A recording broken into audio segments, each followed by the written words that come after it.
Hola amigos de Perú 21 Televisión, mi nombre es Álvaro Reyes, soy periodista de esta casa periodística. El día de hoy nos convoca, bueno, un tema muy significativo en esta campaña electoral, y es unas palabras, un pronunciamiento que ofreció el candidato presidencial de Perú Libre, Pedro Castillo, el 19 de marzo pasado en Espinar, Cusco, en el que hizo referencia entre otras cosas, a la desactivación del Tribunal Constitucional, eso ya lo había dicho en la primera vuelta electoral, pero además la desactivación de la Defensoría del Pueblo. Este tema por el que, bueno, ha hecho referencia Pedro Castillo, nos ha exigido convocar esta vez al ex defensor del pueblo, Walter Albán, que está con nosotros. Muy buenas tardes, doctor Albán. Buenas tardes, ¿qué tal? Antes de continuar con las preguntas, con la entrevista, vamos a escuchar ese extracto ¿Cómo no? comentado, lo que dijo Pedro Castillo esa vez en Espinar, Cusco, el 19 de marzo, en la primera vuelta electoral de estos comicios 2021. Ratifico en Espinar que seremos los primeros en cambiar y elegir de nuevo a este Tribunal Constitucional, al Tribunal de la Corrupción, al Tribunal del Olvido de la Desigualdad, por un tribunal verdaderamente del pueblo, porque sus demandas de Espinar ha terminado en el tribunal.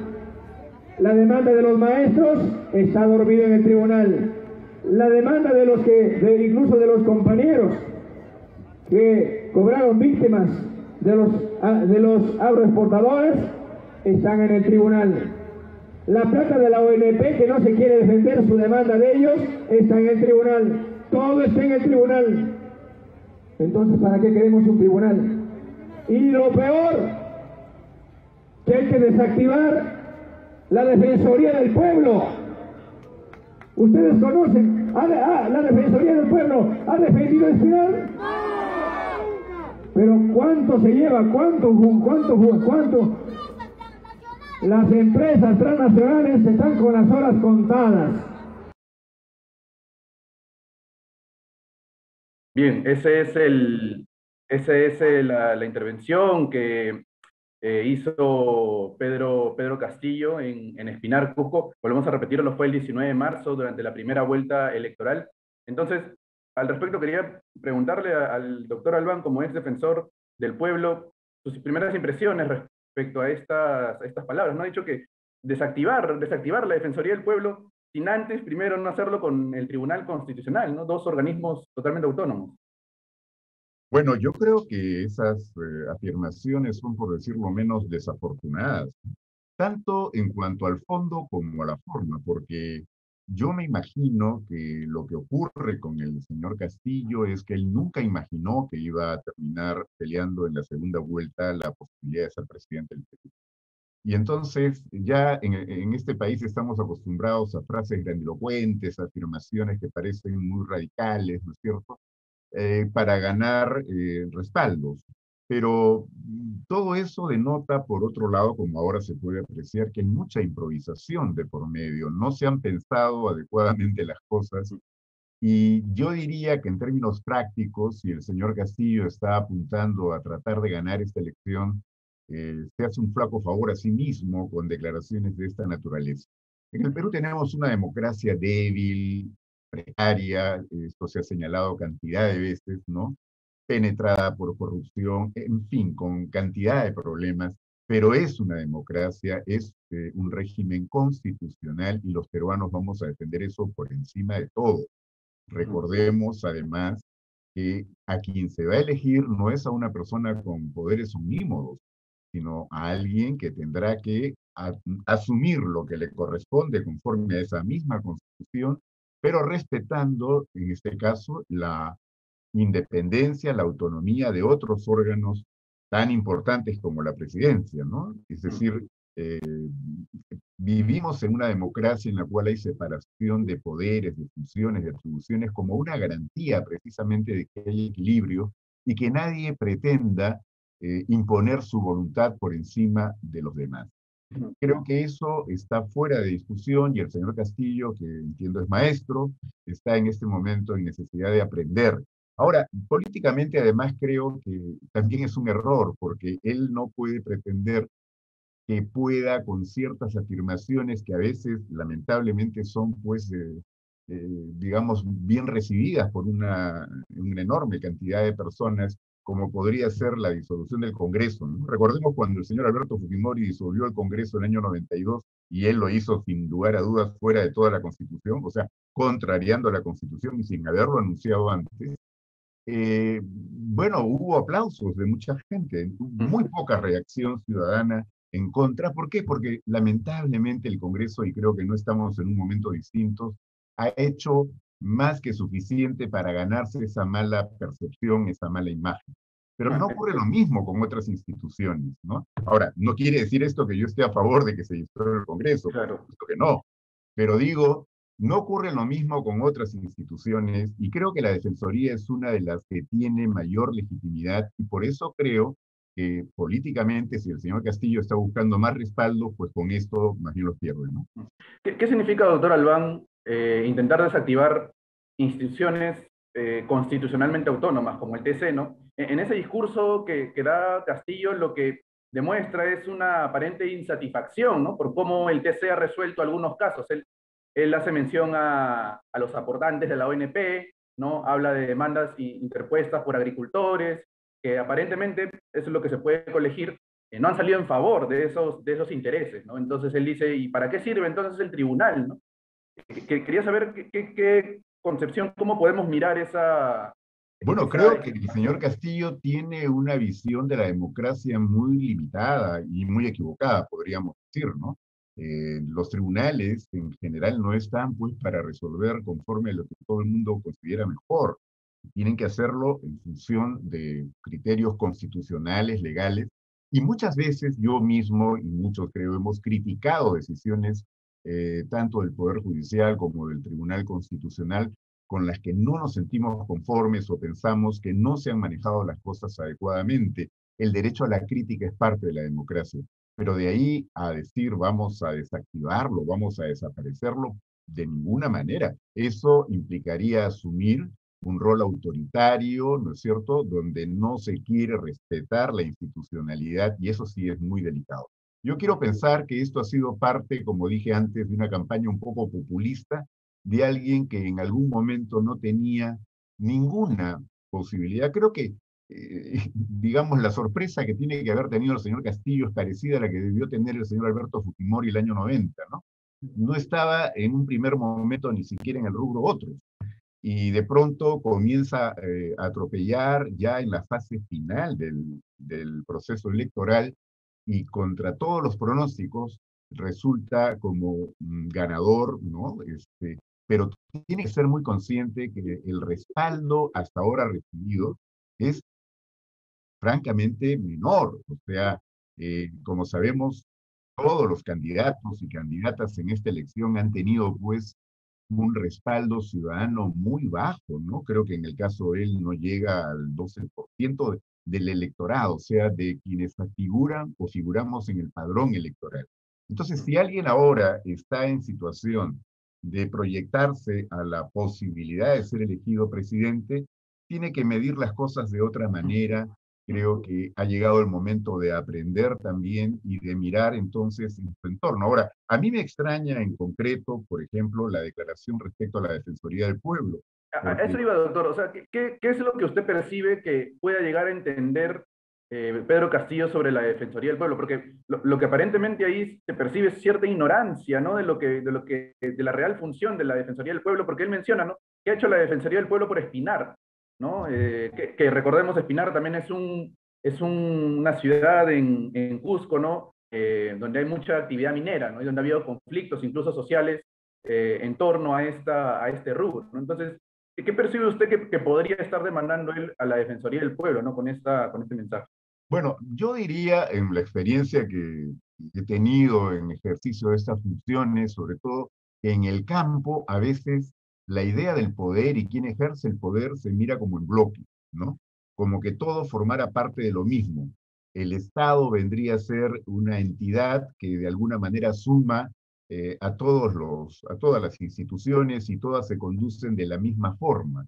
Eh, Esa percepción, que es por cierto equivocada, tiene que ir cambiando, pero en función también a un ejercicio pedagógico de lo que es la política, ¿no? Por eso el señor Castillo tiene ahora que entender que estamos en una, mal que bien, democracia, en un sistema, como digo, institucionalmente débil, pero un sistema democrático al fin y constitucional.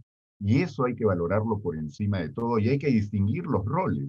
Si alguna institución ha jugado, creo yo, un rol valioso respecto a tratar de buscar soluciones a conflictos, a evitar que la confrontación y la violencia pudieran desarrollarse o desatarse de manera ya incontrolable, ha sido precisamente la Defensoría del Pueblo con muy pocos recursos, porque no es que le toque tener una autoridad como para impedir el conflicto o para resolverlo, pero la Defensoría ha hecho lo posible y ha trabajado mucho desde sus inicios en zonas rurales, en el campo. Yo por eso decía que me sorprende esta declaración del señor Castillo respecto a la Defensoría, porque entiendo que él viene de las rondas campesinas de Chota, y la Defensoría del Pueblo ha tenido siempre muy buena relación con las rondas campesinas. Precisamente reconocíamos el rol que venían jugando desde mucho tiempo atrás en contra de la violencia. Ellos se pusieron a Sendero Luminoso en su momento, y cuando las rondas desarrollaron, más allá de su actividad de protección, de seguridad ante la ausencia del Estado, también otras modalidades de actuación muy interesantes, como por ejemplo la justicia rondera, ¿no es cierto? En un primer momento hubo confrontación muy marcada con el Poder Judicial, por ejemplo, porque eran acusados de usurpar funciones, muchas veces hubo conflictos también a ese nivel. La Defensoría fue una de las instituciones que más apoyó que el Congreso aprobara una norma donde reconocieran que en el artículo 149 de la Constitución y también en base al convenio 169 de la OIT, las rondas campesinas pudieran también en determinado nivel, ¿no es cierto?, poder ejercer esta atribución jurisdiccional. Entonces, esto ha sido un logro que, bueno, falta todavía mucho seguramente por tratar de apoyar y reconocer el rol que han jugado las rondas campesinas, pero eh, ciertamente no podrían desconocerse los esfuerzos de la Defensoría por buscar de apoyar estas rondas. Por eso me sorprende que alguien que viene de allí pueda afirmar tan ligeramente lo que se ha dicho. Ahora, doctor, recurro también a su experiencia como abogado y como hombre de leyes. Eh, ¿Qué tan viable es, qué tan viable es que se desactive el Tribunal Constitucional o se No, desactive definitivamente el pueblo? eso es imposible. Es decir, lo que también, entre otras cosas, por eso señalo que tiene que aprender esto, ¿no? Y tiene poco tiempo, pero va a tener que comprenderlo, no es tan difícil, es que no estamos eligiendo pues a un rey o un emperador, estamos eligiendo a un presidente de la República que tiene atribuciones muy importantes, sin duda, conforme a la Constitución, pero no tienen poder absoluto, no puede decidir desactivar nada sin estar violentando la Constitución. A De menos que esté considerando, doctor, la redacción de una nueva constitución, ¿no? Después de formar la Asamblea Constituyente. podría cambiarse la Constitución, pero dentro de los parámetros que la propia Constitución ha previsto para una modificación. Yo, por ejemplo, soy uno de los que cree que sí hay que ir a una modificación constitucional, y en eso no estoy en desacuerdo con la propuesta, pero me parece que el cambio, cualquiera que este fuere, debe ser producto de un debate, de un aporte técnico, y también tiene que ser bajo los procedimientos que la Constitución misma ha previsto. No podría hacerse algo por fuera de la Constitución, porque eso sería romper la democracia, romper el equilibrio democrático, ¿no es cierto? Sería violentar la Constitución. Eso fue, como repito, lo que hizo el señor Alberto Fujimori el año 92, pero en otras condiciones. Yo creo que ahora nadie, ni Keiko Fujimori, ni tampoco el señor Castillo, tendrían esa posibilidad. Para comenzar, el Congreso eh, expresa, digamos, una representación variopinta, muy fraccionada, ¿no es cierto?, donde nadie tiene una mayoría suficiente, y yo dudo mucho que la Fuerza Armada pueda ser manipulada como en su momento lo fue por el señor Montesinos, por ejemplo, para lograr algo como lo que hicieron en Londres. Solo para insistirle, en un momento el señor Castillo dijo que lo primero que iba a hacer de llegar a ser presidente iba a desactivar el TC, ¿no? Esas fueron sus palabras. No lo podría hacer, no lo podría hacer por lo menos por la vía legal de esta Constitución del 93 en Yo la que diría que estamos por ninguna vía debatiendo? no lo va a poder hacer y en consecuencia más bien debería comenzar a preocuparse de que la elección para los miembros del Tribunal Constitucional se haga conforme la Constitución lo ha previsto, ¿no es cierto?, de gente idónea, de gente calificada, íntegra, ¿no? Y que no se permitan cosas como las que ahora quiere hacer el Congreso actual, que pretende entre gallos y medianoche elegir otra vez a los representantes, o perdón, miembros o magistrados del Tribunal Constitucional, a los 6 que ya vencieron su mandato. Porque hacer eso es una afrenta contra el país en este momento, es una burla. Y creo que haría bien el señor Castillo, por ejemplo, y también, por supuesto, la señora Fujimori, que al parecer su partido está aprobando que se pueda elegir en estas circunstancias, que esto se detenga, porque esa sí es una manipulación que creo que le haría mucho daño al Tribunal Constitucional. Las palabras del señor Castillo van a rebotar porque no tiene cómo implementarlas. Pero cambiar la composición ahora del Tribunal Constitucional por un Congreso totalmente desprestigiado y que está de salida, eso es algo para lo cual tenemos que estar advertidos y no permitirlo de ninguna manera. Una última, doctor. El día de hoy, en la versión impresa de Perú 21, hacíamos referencia que la Defensoría del Pueblo podría verse como la conciencia del Estado, ¿no? Porque si bien no genera, no castiga, no sanciona, lo que se hace es exhortar, ¿no? Pedir, recomendar al resto de funcionarios públicos. Yo quería saber si usted coincidía con ese término que nosotros hemos usado, ¿no? La conciencia del Estado, la Defensoría del Pueblo. Bueno, por completo. Alguna vez yo dije, aunque no siempre se entiende bien esto, que la Defensoría del Pueblo era como el Pepe Grillo del Estado, ¿no? O sea, es efectivamente un factor que está dentro del Estado, pero para hacerle permanentemente una suerte de auditoría de si está actuando o no conforme a la Constitución, se está preocupando de los temas que hay que priorizar, etcétera. La Defensoría no tiene capacidad coercitiva, pero debe tener autoridad moral, ¿no es cierto?